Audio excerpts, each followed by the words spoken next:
तीन नए आपराधिक कानूनों भारतीय न्याय संहिता, भारतीय नागरिक सुरक्षा संहिता और भारतीय साक्ष्य अधिनियम पर जब संसद में बहस हो रही थी तब विपक्षी दलों ने खुलकर अपनी बात नहीं रखी। और अब जब तीनों नए कानून लागू हो गए तो कांग्रेस सहित सारे विपक्षी दल के लोगों को गुमराह करने में लग गए। खासतौर से पी चिदम्बरम, जिन्होंने कोर्ट में बहस में भाग तक नहीं लिया, लेकिन अब वे इन कानूनों को कॉपी पेस्ट से लेकर बहुत सारी खामियां गिनवा रहे हैं।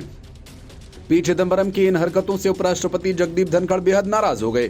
चिदम्बरम ने कहा था कि नए आपराधिक कानून अकुशल लोगों ने तैयार किए। उपराष्ट्रपति ने इस टिप्पणी को अक्षम्य करार दिया और इसे आपत्तिजनक और मानहानिकारक कथन को वापस लिए जाने का अनुरोध किया। धनखड़ ने कहा कि वो सुबह एक राष्ट्रीय दैनिक समाचार पत्र में पी चिदम्बरम का साक्षात्कार पढ़कर दंग रह गए, जिसमें उन्होंने कहा कि नए कानून अकुशल लोगों ने तैयार किए। उपराष्ट्रपति ने यहाँ भारतीय अंतरिक्ष विज्ञान एवं प्रौद्योगिकी संस्थान के 12वें दीक्षांत समारोह को संबोधित करते हुए कहा कि क्या संसद में हम अकुशल लोग हैं? ये संसद की सूझबूझ का अपमान है जिसके लिए कोई माफी नहीं है। मेरे पास ऐसी सोच और एक सांसद को अकुशल कहे जाने की निंदा करने के लिए शब्द नहीं है।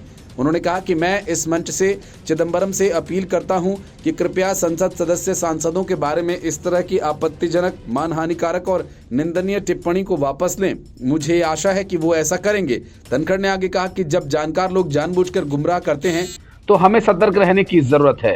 उपराष्ट्रपति ने कहा कि आज सुबह जब मैंने अखबार पढ़ा तो एक जानकार व्यक्ति जो इस देश का वित्त मंत्री रह चुका है, लंबे समय तक सांसद रहा, वर्तमान में राज्यसभा का सदस्य है, ने मुझे स्तब्ध कर दिया। धनखड़ ने कहा कि उन्हें इस बात का गर्व है, संसद ने हमें औपनिवेशिक विरासत से मुक्त करते हुए एक युगांतकारी आयाम वाले 3 कानून पारित करके एक महान कार्य किया।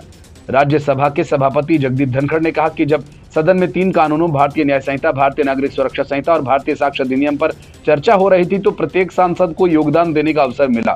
उन्होंने कहा, भारी मन से मैं आपसे साझा कर रहा हूं कि माननीय ने, जो संसद के एक सम्मानित सदस्य हैं, वित्त मंत्री रहे हैं, अपनी वाक शक्ति का उपयोग नहीं किया और जब चर्चा हो रही थी तब वे इससे दूर थे। धनखड़ ने कहा कि चिदम्बरम को कर्तव्य पालन में विफलता, चूक, कमी, कर्तव्य निर्वहन में लापरवाही के लिए खुद को जवाबदेह ठहराना चाहिए।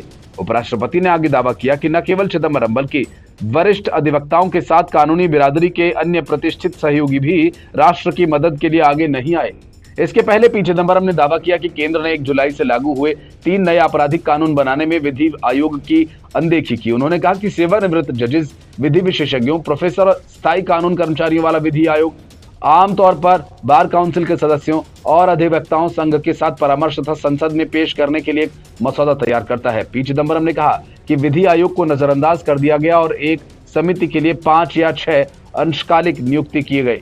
भारतीय न्याय संहिता, भारतीय नागरिक सुरक्षा संहिता और भारतीय साक्ष्य अधिनियम 1 जुलाई से लागू हो गए, जिन्होंने क्रमशः भारतीय दंड संहिता, दंड प्रक्रिया संहिता और भारतीय साक्ष्य अधिनियम 1872 की जगह ली।